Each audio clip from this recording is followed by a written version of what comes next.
Welcome, everyone, to the Tonkin Legal Group, home of the Australian Family Law Podcast. Definitely not the official podcast of the AFL here at the AFLP. It's your boy, as always, Joe, joined by Charlie. Good to see you again, Charlie. Are you doing well? Doing okay. Thanks, Joe. Thanks for having us. Very good. Anytime. And St. John is back in the business. He's back in the hot seat. Thank you. We missed you very much last week, St. John. Hope you're doing well today. I'm doing extremely well, Joe. I missed you too as well. I did catch the podcast last week, and I thought it was excellent. And regards to Patricia Coghill, who did a great job, I thought. Well done, guys, too. But I got to say, I'm unhappy. I'm not happy. Makes three of us, I think. Yeah. I think we're all in the same boat this week, aren't we? I mean, yeah. We suffered the ignominy of a post or above 100-point loss against the Swans in Sydney, which was insipid. And in the words of Terry Wallace, felt like I was going to spew up. But at the end of the day, we're injury riddled. We're back. We're building. We're slowly building, and we have to take these whacks every now and again. Speaking of wax, Charlie and Joe, the D's and the Bombers had the same sort of knockback this week, or in Melbourne's case, probably a bit of a crash back to earth. It was a big reality check. I agree, St. John. I think the D's are just coming to grips with where we are. I think we're a middle of the road team, maybe a wild card chance, but yeah, I don't know what it is about Alice Springs. We can't win there. Obviously, we're getting paid to go there, and it's good community outreach that we're doing. But geez, we need to learn how to win there, because I think we've lost 4 of our last 8 games. Oh, okay. And you've been to a couple. You've been to a couple up there, haven't you? At the stadium, at TIO Stadium. I have. Yeah, I have. It's Traeger Park, I think it is. It's really good spectacle. Nice ground. I think it's the same dimensions as the G, so that's no excuse for us, considering we play there every other week. Certainly doesn't look as big as the G, does it, on TV?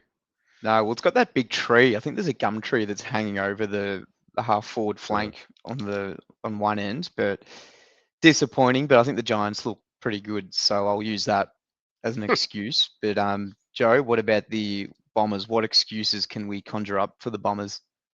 Oh, they come readily, I think. When you're walking up with all those injuries at this point in time, and only one leader on the group, on the field, being Kyle Langford. Everybody else struck down, and from what I hear, Zach Merritt was almost a lay out with illness himself. Couldn't get up for any training during the week, so it's been pretty bad. And the news has come out today as well from Tom Morris, I think it is, Mitch Cleary, that unfortunately Lewis Hayes has done an ACL again. He did his ACL in the first half of his debut last year in the seniors. He's playing his first VFL game on the weekend and does his AFL ACL again. So tragedy befalls the Bombers every way you turn, and we just got to work through it. In the words of the great Dean Solomon, got to work through it, stick together, and try and end the season with some momentum. And I guess all this negativity and disappointment. Yeah, go for it. Sorry, going to say something there? I was just going to say, how was my old mate Sardis? Great. Yeah, he's doing very well. Love him. Yeah. Love Elijah. He'll get a good run at it now without Brad. Well, Joe, I mean, at the end of the day, it was only 30 points. Yeah, but they really missed a lot of opportunities. That was more of a 50-point loss, and the margin sort of flattered it in the end. I think we kicked the last 3 goals of the game in the last few minutes just to get some respectability on the scoreboard, but such is life, and at least we're trying to really sew up, Van Hatten to add to our list at the end of the year.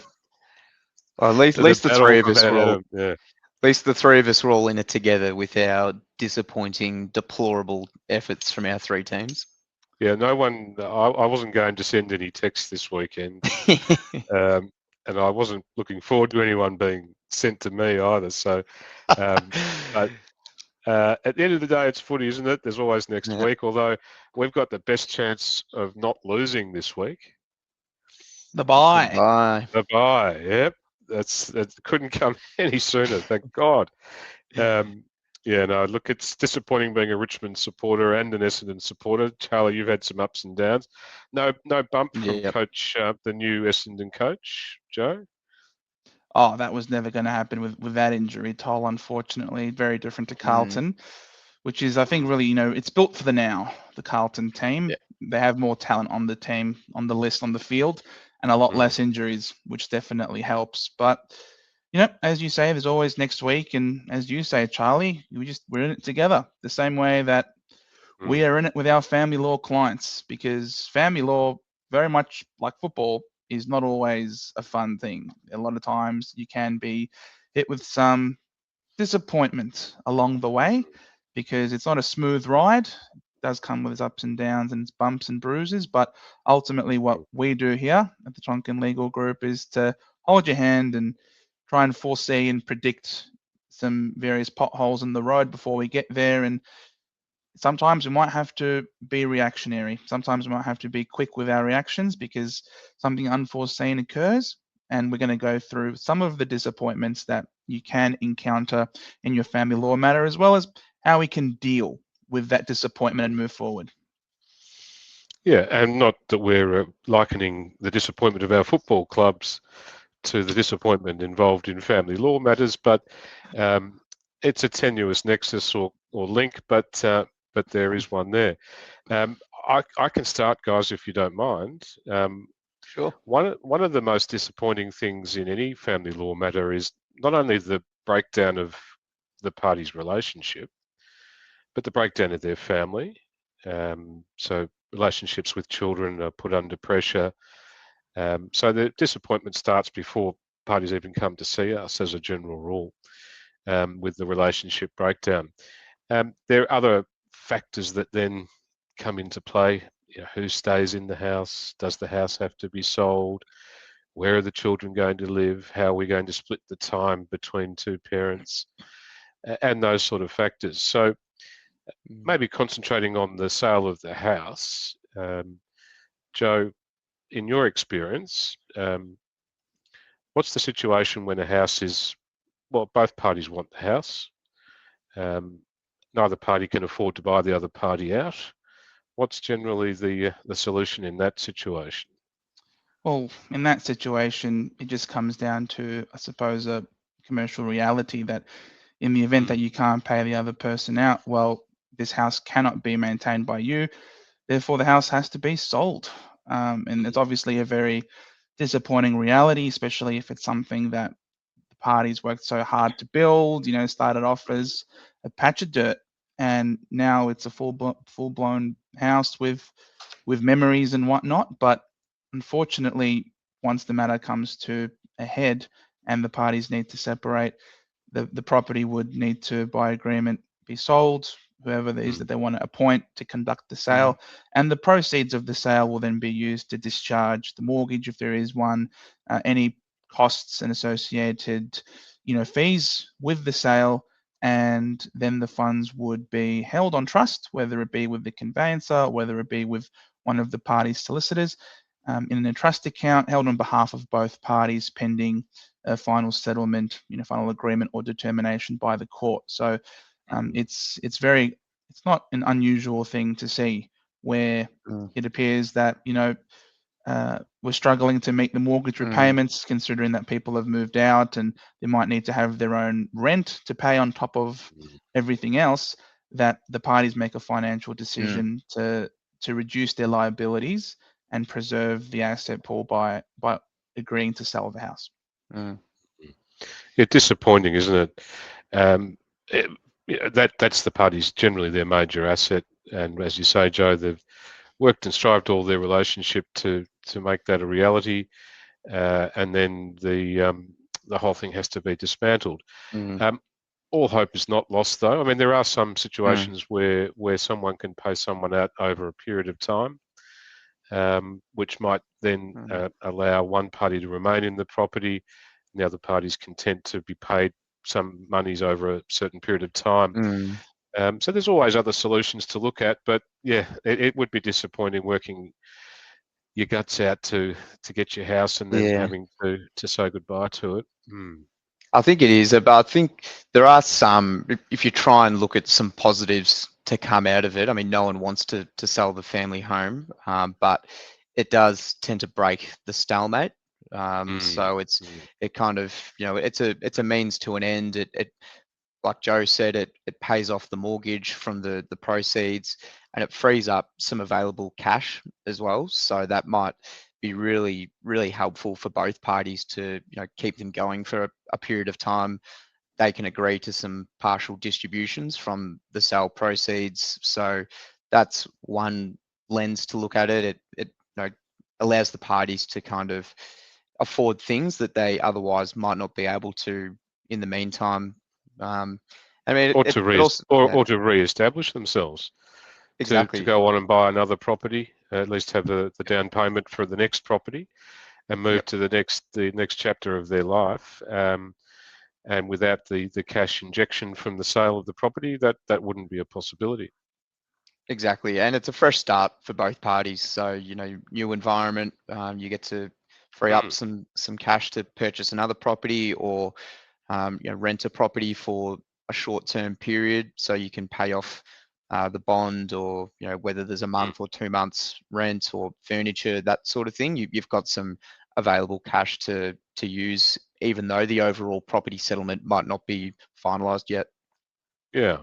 And then from a parenting perspective, there are, of course, you sort of touched on them before, St John, all these question marks about what the care arrangement is going to be.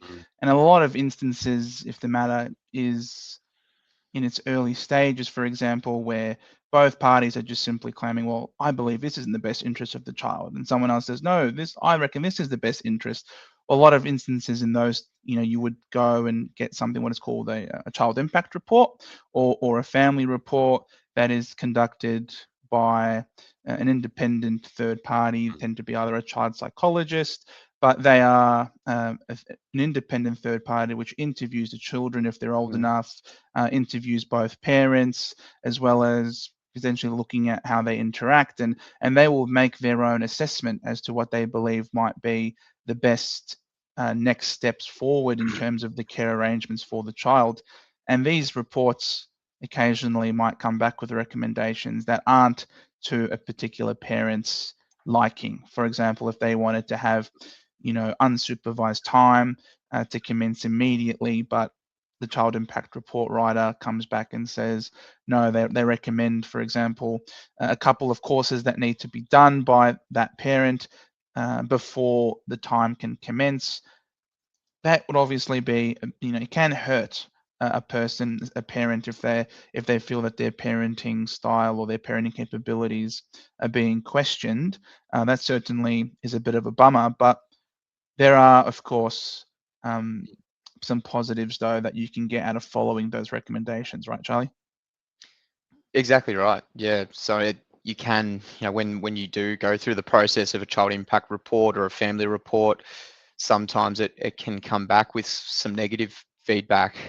So I guess if you try and look at the positives, or how you can turn a negative report into a positive, what our advice is really just to follow the recommendations of the expert. So that the child psychologist expert generally has some recommendations as to what the non-primary parent should be doing to try and improve their relationship with the children, or even improve the co-parenting relationship with the other parent. So we really advise the clients to follow that recommendation. I mean, that's the primary piece of evidence for any parenting matter that's before the courts. So if the psychologist expert suggests go and do a parenting course, or a parenting after separation course, or a men's behavioural change course, go and do it, because it shows that you're willing to accept these changes and these recommendations and prioritize what's in the best interest of the children. And yeah, It, I it, guess this, yeah, you go, St. John. it makes it hard, doesn't it? Because sometimes these people have been parenting for some years and relationship breaks down, and the disappointing thing is that their relationship with the child or children is suspended or severed or in some way put under some sort of strain. And then for someone to receive a third party's input about what they should be doing as a parent and what's in the best interests of that party's child, really hard to come to terms with those issues. But as you say, Charlie, it's usually an independent third party who prepares the report, so they're coming to the matter with independence and they're not favouring either parent. And what they are doing is they're trying to create a pathway to a better outcome. Within reason, you accept the recommendations of the report writer. I always say to my clients, well, it's not going to kill you going to do a communicating with your parent after separation course, with the other parent after separation. So at the end of the day, if it's something that's constructive and it creates a better environment in years to come or in months to come, and a better relationship with your former partner, if that's possible, and with your children, then I see it as a positive. It may start as a negative or a disappointment, or why am I being put through these tests? But at the end of the day, it's about building that relationship with your child or children again, and that's the attitude that we would suggest that clients take. It might be a bit of a knockback or a setback, but at the end of the day, it's going to be a means to an end, isn't it? Absolutely right. Now, there's a lot more negatives and disappointments that you can encounter in your family law matter, but in the interest of time, we're not going to exhaust all of those right here. I think that might be us for today.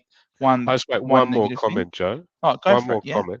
Just in terms of going to court and getting an outcome by a judge, you might find that you're going to be disappointed by an outcome made by a judge.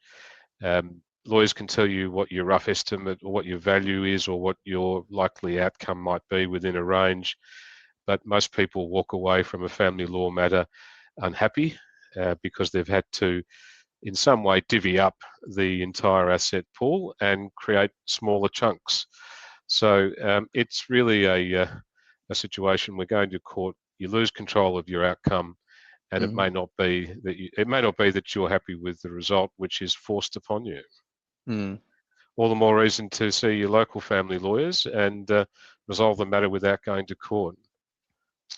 Exactly right. And like we sort of foreshadowed right off the top, we'll hold your hand and advise you as best we can about and really forecast ahead to any of these potential difficulties that might arise, and we'll walk you through every step of the way to try and get you that just and equitable outcome, or to get you in relation to a property settlement, or to really guide you towards a parenting arrangement that is in your child or children's best interests. So as always, prevention is the best cure, and getting your advice early on in your matter is always best policy, so that before any major decisions are made, at least you are at least making them from an informed standpoint. So give us a call if you ever want to get some advice, and please like, subscribe, and hit the notification bell if you enjoyed what you had to hear and hear from us today. Hopefully that it comes in really handy. And if you're listening to us on Spotify, if you can rate us 5 stars, will obviously help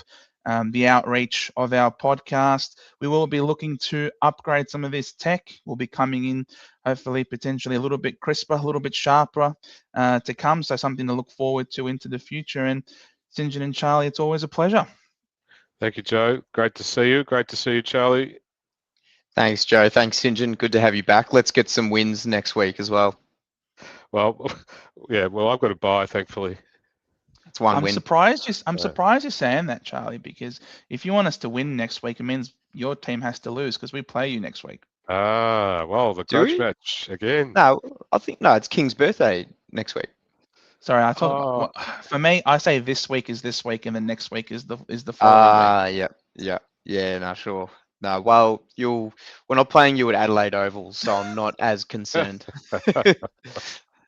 I think I'm at a Uh, point now where concern it's gone now. It's just yeah, we're just numb. We're just numb to the pain. yeah. We'll see you all in the next one. Bye for now, guys. Bye for now. Yeah.